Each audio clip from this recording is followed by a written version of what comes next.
I'm Jeanette Keynes from Jewelry Arts Inc. In this video, I'm going to show you how to start a beautiful Roman Planished chain. We're going to use 22 gauge, 22 karat apricot gold. The color is amazing and gorgeous on a 3/8 dowel. So in the beginning of this series, first I'm going to show you how to basically shape your links, how to cut them, and how to butt the links together. So I'm going to show you guys how I make these links. This is my 22 gauge apricot gold, and if you haven't seen this apricot gold, like, excuse me, it is the most beauteous thing. The color is ridiculously gorgeous. Look at that. And you can see it next to the yellow. It just has like a little sort of a citrusy color. It's so nice. And what's amazing about this is it fuses also, which is like ridiculous. So what I'm going to show you is how I make links, and I'll show you how to fuse them shut. So if you haven't made links before, usually we just use our wood dowels. These are the Jewelry Arts wood dowels, which are like beautiful and smooth.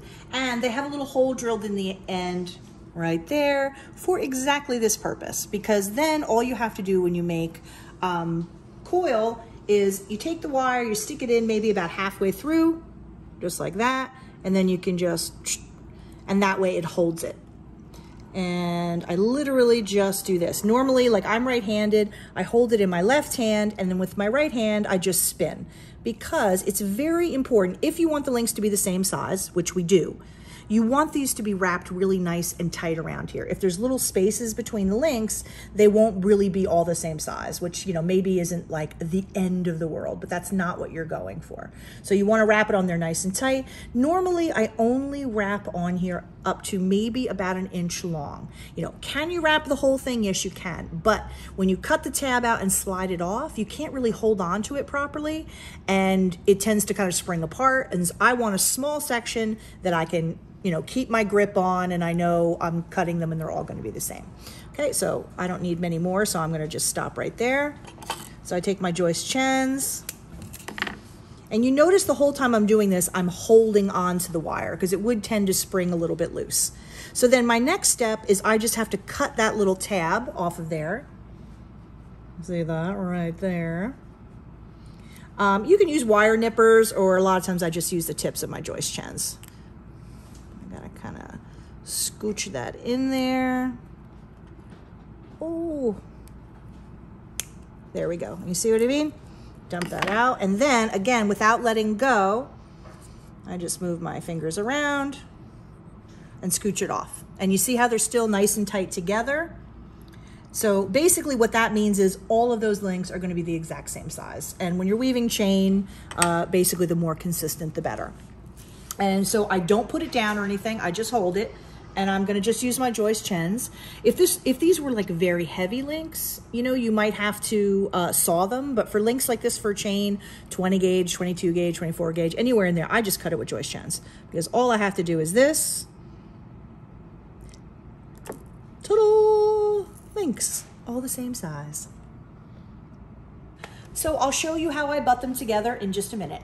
So when I butt my links together, basically think of it this way. Even if you're a genius at fusing, if your ends aren't really nice and tight together, it's not going to fuse well. So it's really important when you're doing these that they're nicely butted. Now, again, I'm right-handed, so I hold the link in my left hand. I use my chain nose pliers in my right hand, and I just grab it like this. And, you know, you go past the seam a couple times just to build up a little bit of tension and kind of line it up like that. Okay, and then I'm just gonna give it a little squish like that. So you see how that looks right there, like it's relatively hard to see the seam?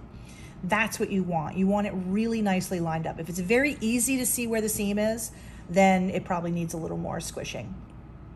And again, it's not gonna fuse well if the seam doesn't look nice. So if your seam doesn't look nice, work on it until it does.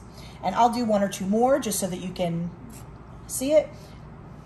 And a lot of times people will, when they're doing stuff like this, they'll use 2 pairs of pliers. Now, I will do that for thicker, heavier stuff that's like much harder to butt together. But usually for this, I feel like it's fine to just hold it in my left hand and use chain nose pliers in my right. You can try it both ways and kind of see, you know, what makes you happy. But I feel like I don't need to do that unless it's thicker and heavier. Line it up. I'm gonna give it a little squish. Okay, let me see that.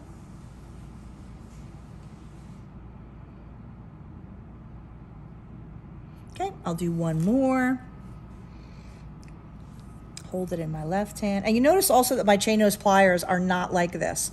Although you can work that way, I just find I don't get the right kind of control by you know what I mean, kind of doing it like this. So I like to do it like this.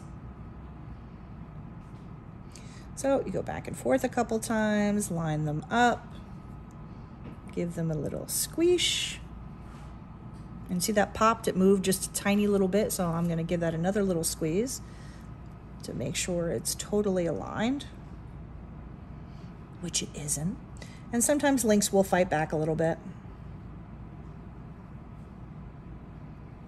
There you go, that's much better. You see that? So there's not a huge amount of difference in how you fuse the 22 apricot from how you fuse the 22 yellow.